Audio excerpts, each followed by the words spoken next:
Hello, हमें question given है। हमें दिया गया है कि माना अति परबल है X upon X square upon A square minus Y square equal to 1 तथा दीर्घ वृत्त 3x² प्लस का 4y स्क्वायर इक्वल टू 12 इस प्रकार है कि h तथा e के नाभि लंबों की लंबाई समान है।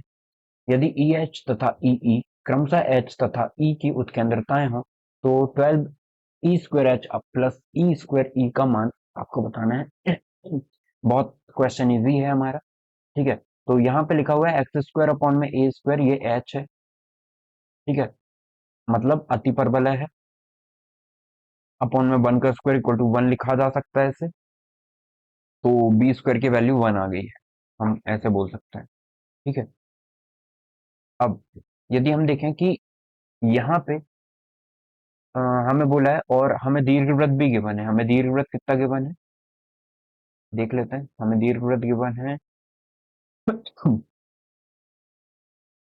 सच दैट 3x² प्लस का 4y स्क्वायर इक्वल टू में 12, इसे स्टैंडर्ड फॉर्म में लिखें तो एक्स स्क्वायर अपॉन में 4 प्लस वाई स्क्वायर अपॉन में 3 इक्वल टू में 1, इतना आ जाएगा। अब हमें बोला एच तथा ई के नाभि लंबों की लंबाई समान है।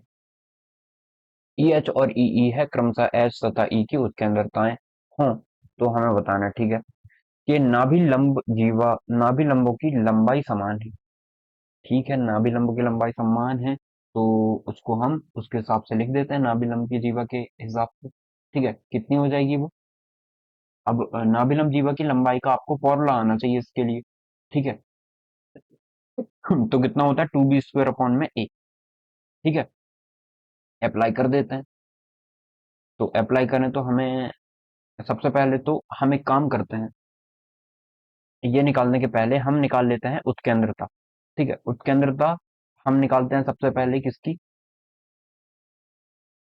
सबसे पहले एलिप्स की निकाल लेते हैं उत्केंद्रता, एलिप्स की ई ई।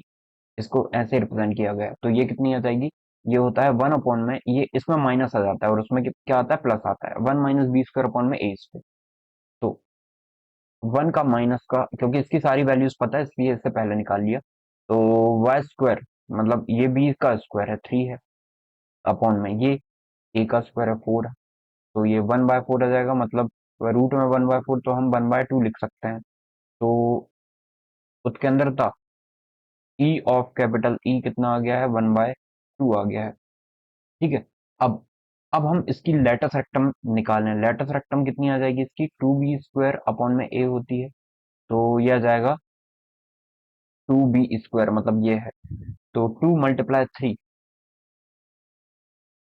तो यदि हम लेटस रेक्टम निकालें तो 2 मल्टीप्लाई 3 अपॉन में 2, 2 से 2 कैंसिल तो कितनी आ जाएगी, 3 आ जाएगी। तो लेटस रेक्टम इसकी कितनी निकल गई है, 3 निकल गई है। अब हम निकाल लेते हैं इस वाले की। ठीक है, पैराबोला की।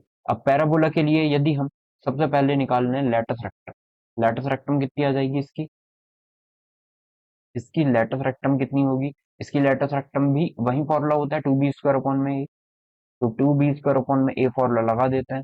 तो 2b², बी का स्क्वायर तो 1 है, तो 2 अपॉन में ए का ए है। ठीक है, तो 2 अपॉन में ए आ जाएगा। अब हमें क्या गिवन है, हमें गिवन है कि लेटस रेक्टम दोनों की जो है वो कितनी, ई एच और ई ई क्रमशः एच तथा ई की उत्केंद्रताएं हैं। तो हमें ये निकालना है, तो इसके लिए भी ई एच निकालना पड़ेगा हमें। लेकिन उसके पहले हम ए की वैल्यू निकाल लेते हैं ताकि वो निकालने में आसानी हो। हमें बोला है कि इस प्रकार है कि दोनों की नाभिलंब जीवाओं की लंबाई समान है। इसका मतलब 2a इक्वल टू में कितना होगा, 3 हो जाएगा। तो a की वैल्यू कितनी आ जाएगी, 2/3 आ जाएगी। ये a आ गया है हमारा। ओके, अब a आ गया है तो अब ई एच निकाल लेते हैं आसानी से। तो ई एच इक्वल टू कितना हो जाएगा, ये होता है 1 प्लस बी स्क्वायर अपॉन में ए स्क्वायर। ठीक है, तो ई एच इक्वल टू में बी का स्क्वायर कितना है, बी का स्क्वायर है हमारा 1, और ए का स्क्वायर कितना है, ए का स्क्वायर देखें तो 2/3 का स्क्वायर मतलब 4 अपॉन में 9, तो 9 ऊपर ले जा लेता है, ऐसे लिख सकते हैं। तो 4 प्लस 9 13, तो √13 अपॉन में कितना आ जाएगा, ई एच √13 अपॉन में 2 आ जाएगा। ये ई एच निकल गया। आई होप आपको समझ में आया होगा।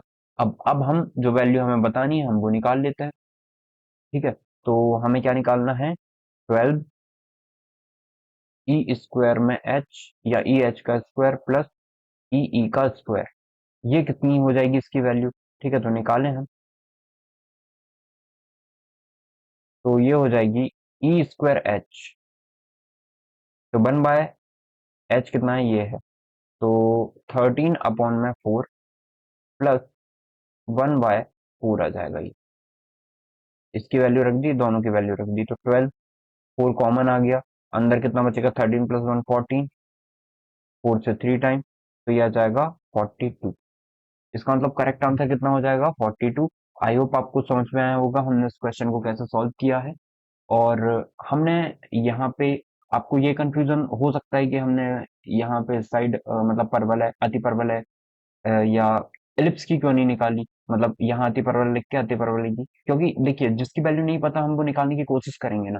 तो जो वैल्यू पता थी तो हमने उसको पहले निकाल लिया और फिर उससे रिलेट कर दिया अति परवलय से, तो हमारे इजीली आंसर निकल गया। ओके, आई होप आपको समझ में आया होगा। Thank you.